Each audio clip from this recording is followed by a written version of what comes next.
G D A, P T آئی، جماعت اسلامی اور جے U آئی نے انتخابات میں مبینہ دھاندلی کے خلاف کراچی کے مختلف علاقوں میں احتجاج کیا۔ ریڈ زون میں رکاوٹیں توڑنے والی خواتین سمیت 10 کارکن گرفتار کر لیے گئے۔ کراچی پریس کلب پر بھی مظاہرین کو لاٹھی چارج کا سامنا کرنا پڑا۔ اپوزیشن مظاہروں کے باعث بند شارع فیصل رات 7:45 بجے کھولی گئی۔ سندھ اسمبلی کے اجلاس کے موقع پر مبینہ انتخابی دھاندلی کے خلاف احتجاج، شیلنگ، لاٹھی چارج، جھڑپیں۔ کراچی کی مختلف شاہراہوں پر بدترین ٹریفک جام ہو گیا۔ سندھ اسمبلی میں 9 منتخب ارکان کی حلف برداری کے موقع پر G D A, J U I, P T I اور جماعت اسلامی نے حلف اٹھانے کے بجائے انتخابات میں مبینہ دھاندلی کے خلاف احتجاج کیا۔ کراچی کے ریڈ زون میں سندھ اسمبلی جانے والے راستے سیل کر دیے گئے۔ گورنر ہاؤس، وزیر اعلیٰ ہاؤس اور فوارہ چوک کے اطراف ٹریفک معطل ہو گیا۔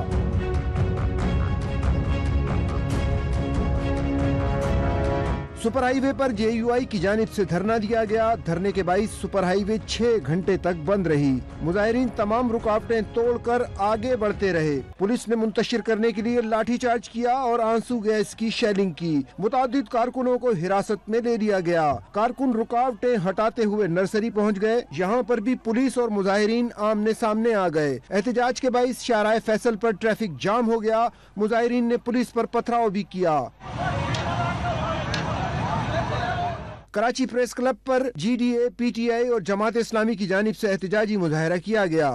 پولیس نے مظاہرین کو منتشر کرنے کے لیے لاٹھی چارج کیا۔ متعدد کارکنوں کو، جن میں خواتین بھی شامل تھیں، گرفتار کر لیا گیا۔ حافظ نعیم، صفدر عباسی، سردار رحیم اور عادل شیخ نے پریس کلب میں مشاورت کی، جس کے بعد احتجاج کو منگل تک ملتوی کرنے کا فیصلہ کیا گیا۔ پولیس کی جانب سے زیر حراست کارکنوں کو رہا کر دیا گیا، جس کے بعد کراچی پریس کلب سے مظاہرین منتشر ہو گئے۔ شام گئے شارع فیصل پر جے یو آئی کا احتجاج بھی ختم کر دیا گیا اور شارع فیصل کو نرسری کے مقام پر کھول دیا گیا۔